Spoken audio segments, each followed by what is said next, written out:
Hi guys, welcome to my YouTube channel. My name is Treasure Peter. If you're a returning subscriber, thank you so much for coming back. If today is your first time, thank you so much for stopping by. Today I'll be making this beautiful a bonnet that has a rope that you can just tie whichever way you want to, either to the front or to the back.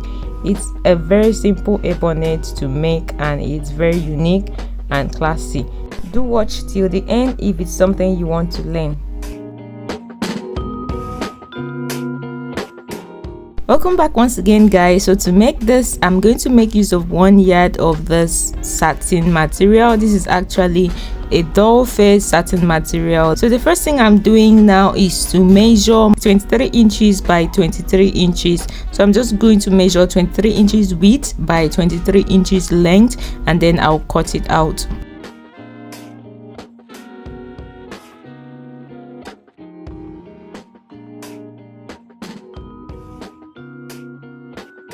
After cutting it out, I proceeded to fold it into 2 like this, and then fold it into 4 to form a square, just the way we usually fold when we are cutting out a flake. And then from the center, I'll be marking out 11 inches. So I'll just mark 11 inches and keep going in a circle form, the same way we do when we are measuring for a flake. This is because of how big and wide I want the hair bonnet to look like. If you don't want yours to be as wide as mine, you can use 10 inches or even use 9 inches. After that, I proceeded to cut it out. After that, guys, go ahead to cut the second circle. So I went ahead to cut the second circle for mine. You can use a different color for yours if you want to achieve something different. You don't want yours to be all plain the same color. You can just combine it to make it look very beautiful. So the next thing I'm going to do now is to mark out a straight line at anywhere. So I decided to mark it here, and then the next thing I'm measuring is about 3 inches. So you can use 3 inches or 4 inches depending on how long you want the opening to be.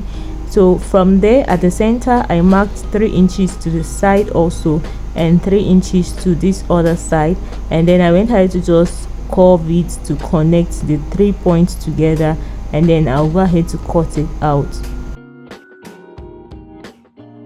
At this point, I'll go ahead to my machine to join this part at that point. So note, I placed it right side facing right side, and after joining it, I went ahead to notch around the curved part and then flipped it over like this. Then I'll give it a good press at that part. The next thing we are going to do is to form a gathers around this area. So you can go ahead to sew a loose stitch and then drag a gathers. So you are going to use your head circumference to determine the gathered part. So for mine, my head circumference was about 21 inches. That means I'm going to make this round gather part to be 21 inches. So I proceeded to just sew it, and then here am I trying to drag it. I don't know if I'm the only one that hates this pattern of making a gathers. I think I actually prefer just sewing it directly on my machine because I feel this is a waste of time. And another disadvantage is that if the thread is not strong, it might cut along the way, and that was exactly what happened. So I had to go to my machine to actually run the gathers directly on my machine.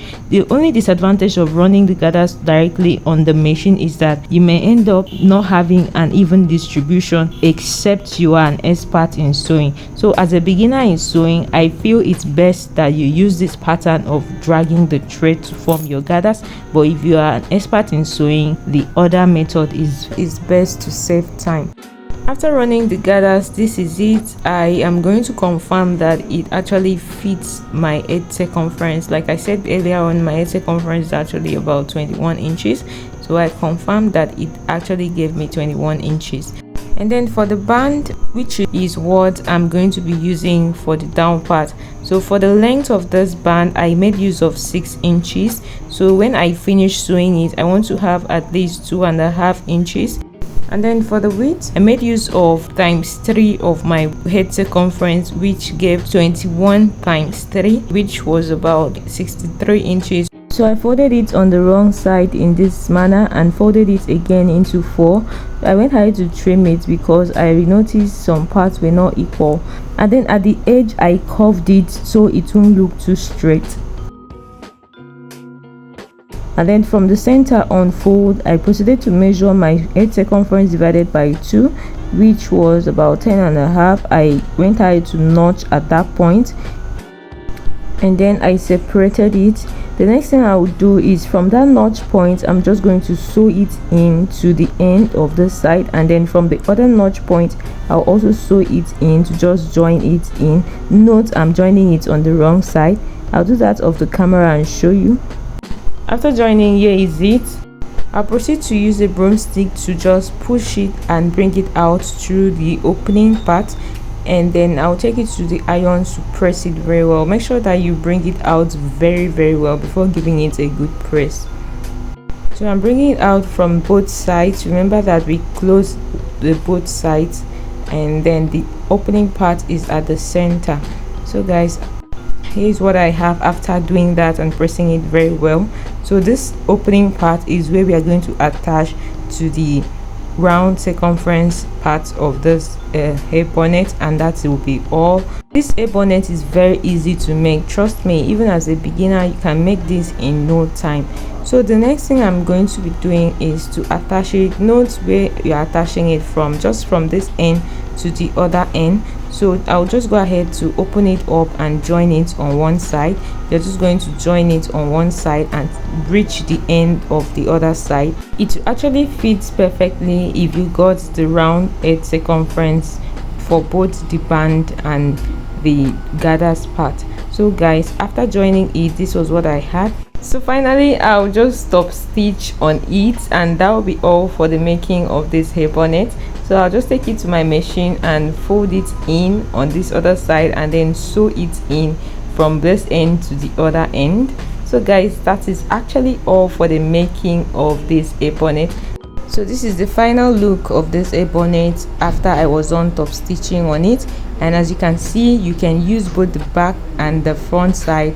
It's going to still give you the same thing. So this is it guys. Thank you so much for watching up to this point. If you're a returning subscriber and you're coming back, I really appreciate you.